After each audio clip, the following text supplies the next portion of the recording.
Hey, you tourists, it's your boy Domination. This is back of the basic. Struggle to do solid text, man. Malcolm's fact, you know this it is.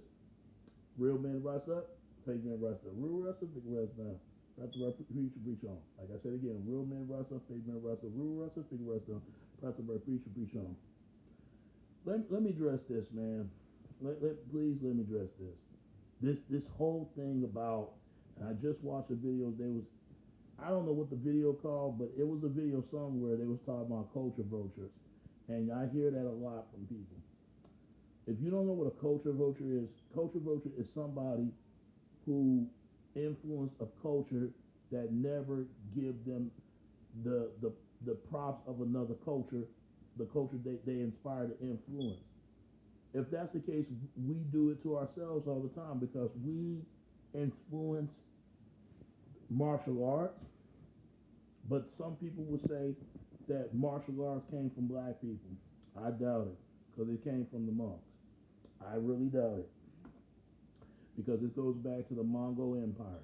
This goes far back because everybody knows Africans, they only fight spears and sticks. Let's be for real. White people, on the other hand, they into sword fighting, sword duel. That goes back to the knights, medieval times, and all that other stuff. All that other stuff, and this and that. Asians, they use fighting as a way, samurai swords, just like Europeans. And they were riding horses just like whites.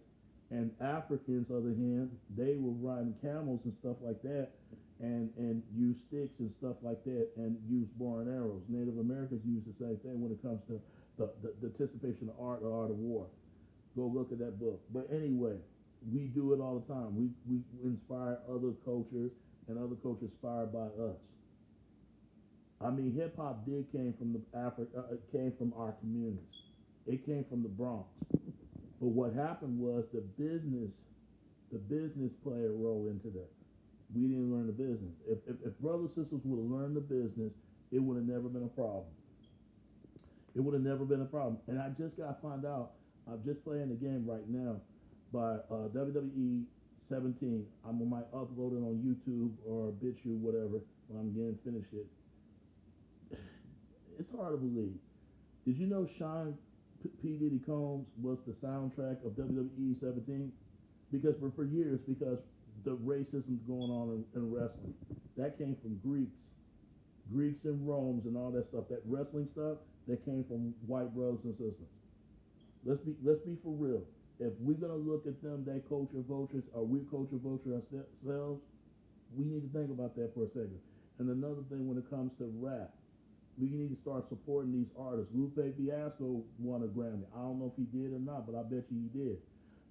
Kendrick Lamar, he won a Grammy for an album called Damn. And the best, Good Kid, Mad City.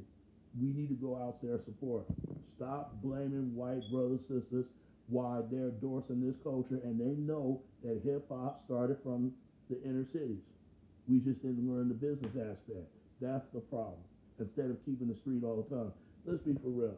How many Negroes you know that will listen to Lupe Fiasco? Come on, folks. White people will listen to Lupe, and then some brothers and sisters do. But majority of blacks out there, they won't listen to Lupe. They rather listen to Gucci Mane, Young Jeezy, and Yo Gotti because they keeping the street, keeping the hood. Because I just saw a podcast between Joe Buttons and Lupe Fiasco. They was talking about how his record company were let's say they disputed of his contract, and he was telling them that they didn't want to put out his album. He had to get the people to protest his album to want to come out. So he had his own record label called First and 15. They put that album out. It wasn't Atlantic Records. They did.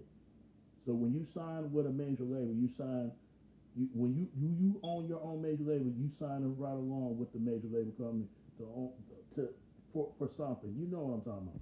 When you sign a major label, you're gonna be part of with that company right along with your major label.